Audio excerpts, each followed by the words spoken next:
Good morning, guys. This is Dharmendra Parmar, DP, once again. Well अभी जैसे कि news आई है, जो Citi Bank world wide CEO है, उन्होंने ऑफिशियली डिक्लेयर किया है now they are closing down their operation from India including 12 others countries. तो जो ये 13 कंट्रीज़ हैं उनमें इंडिया भी शामिल है। तो उसमें क्या कर रहे हैं कि सिटी बैंक अपना जो ऑपरेशन है वो उसको क्लोज कर रहा है, एग्ज़िट इंडिया से वो एग्ज़िट ले रहे हैं। बट क्योंकि ये बैंकिंग है, इसकी ये वर्क करती है मेजरली 2 एरियाज़ में। तो इनकी number 1 is a retail banking, that is consumer and consumer banking. Other is institutional which is corporate selling. ठीक है, तो अभी सिटी बैंक ने क्या डिसाइड किया है, इट इज़ ऑफिशियली डिक्लेयर्ड। ठीक है, दे आर इनटू प्रोसेस कि ये जो अपनी कंज्यूमर रिटेल बैंकिंग है इसको क्लोज कर रहे हैं and of course they are going to sell it. And अभी वो प्रोसेस में है कि कोई उनको बायर मिले तो उसको सेल करके वो इंडिया लीव कर देंगे, है ना। सो अब क्वेश्चन ये है कि सिटी बैंक जो इतने टाइम से इंडिया में था, in fact for the past 90 years, जो फर्स्ट सिटी बैंक ने अपना स्टार्ट किया था इंडिया में नियरली 1910 के आसपास। It comes they started their operation around 1910 and independence से पहले ही ये स्टार्ट कर चुके थे 1910-15 के आसपास। एंड उनको काफ़ी टाइम हो गया था इंडिया में। एंड जितने भी जो फॉरेन बैंक्स हैं उनमें वो they are into the top of the table. Citi Bank सबसे अच्छा ऑपरेशन कर रहा था, अच्छी प्रॉफिटेबिलिटी थी rather than Stan Chart and HSBC and ABN AMRO। इन सब फॉरेन बैंक से वो बहुत ऊपर था सिटी बैंक, बट कॉस्टली था एज ए इंडियन कंज्यूमर के लिए, but they were doing good और अभी भी अच्छा कर रहे हैं वो।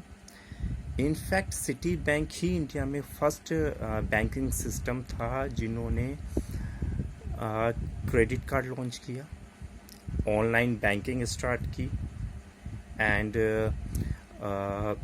जो सैलरीड अकाउंट है ये सारा फैशन सिटी बैंक ने ही इंडिया में लाए, क्योंकि नेशनलाइज्ड बैंक इतने एडवांस नहीं थे ना, उनको ये पता था कि कुछ ऐसी भी स्कीम्स होती हैं। तो US में ऑलरेडी रन कर रहा था, तो सिटी बैंक ने इंडिया में लाके ये salaried account and credit card and consumer loan ये सारी चीज़ें स्टार्ट की। सो बैंकिंग सिस्टम को काफ़ी मॉडर्नाइज करने में सिटी बैंक का बहुत बड़ा हाथ है। बट येस, उन्होंने कुछ किए भी हैं, जैसे हर्षद मेहता वगैरह, ये जो स्कैंडल हुए हैं। ठीक है, ऐसा कहा जाता है कि हर्षद मेहता को बनाने वाला सिटी बैंक ही था, बट एनीवेज। सो अब ये है, क्वेश्चन ये है कि वो इतना सक्सेसफुल होने के बाद इंडिया से कंज्यूमर बैंकिंग या रिटेल बैंक को क्यों क्लोज डाउन कर रहे हैं।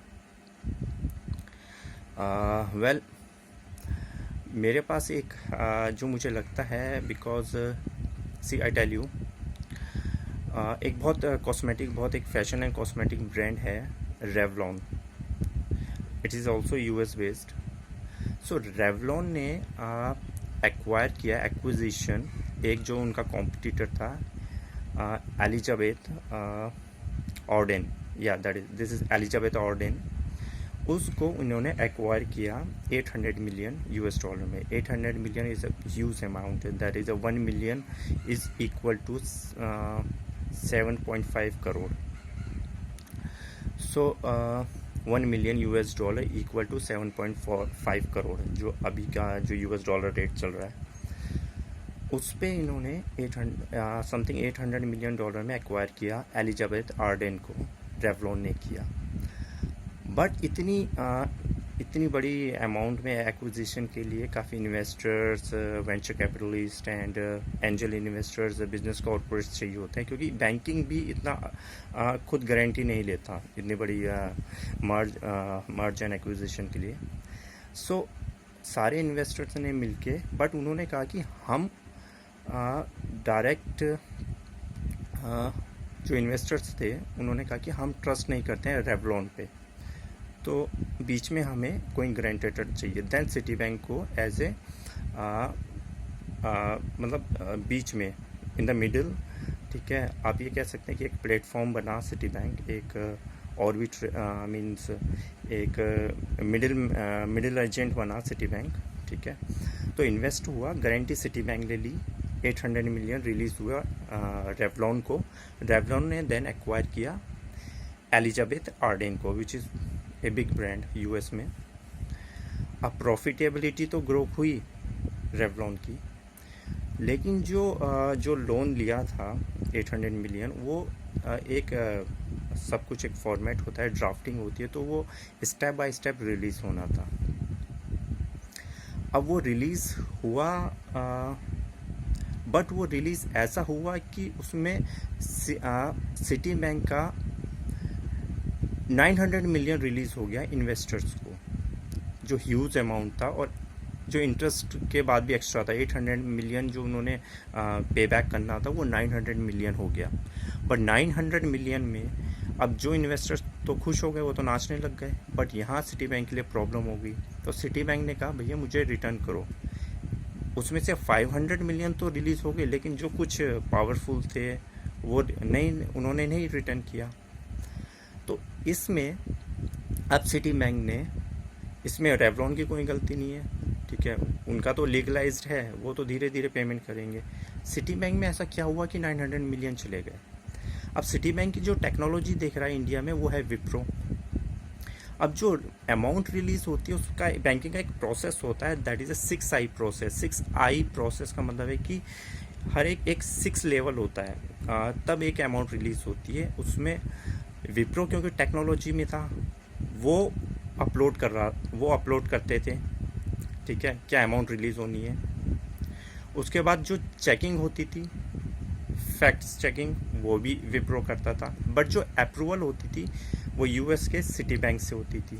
सो यहाँ से अपलोडिंग हुई, चेकिंग हुई, बट अप्रूवल सिटी बैंक से आया। तो यहाँ पे इन्वेस्टर्स ने कहा भैया, और विप्रो ने भी हाथ खड़े कर दिए, क्योंकि हमने अगर अपलोड किया बट अप्रूवल तो सिटी बैंक ने दी है। सो नाउ क्वेश्चन इज, ये इतना 900 मिलियन हुआ रिलीज और 500 तो रिटर्न हो गया, बट 400 मिलियन अब भी है जो वापस नहीं हो रहा है, और इसका अभी पेंडिंग है केस में सुप्रीम कोर्ट में। सो इसके बाद सिटी बैंक ने ये डिसीजन लिया है। ये एक वाइटल रीज़न है या नहीं है, मैं कुछ I can't say, but it is one of the reason, ठीक है, और it is one of the reason, right.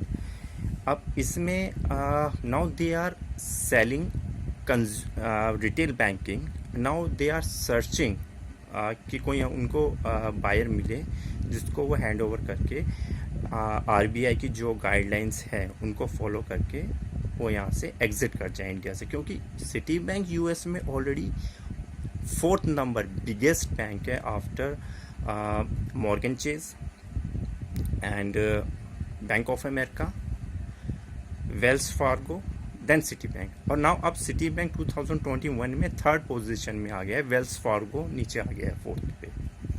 So but मैं चाहता हूँ कि ये आपकी इन्फॉर्मेशन के लिए शेयर किया है मैंने, कि आपको थोड़ा पता चले। एंड अगर आपको लगता है कि कुछ कोई और रीज़न है या कुछ आपको नॉलेज है इससे ज़्यादा बेटर और इससे बियॉन्ड, तो आप मेरे साथ शेयर करें। Thank you so much guys for watching this video. DP Dharmendra Parmar.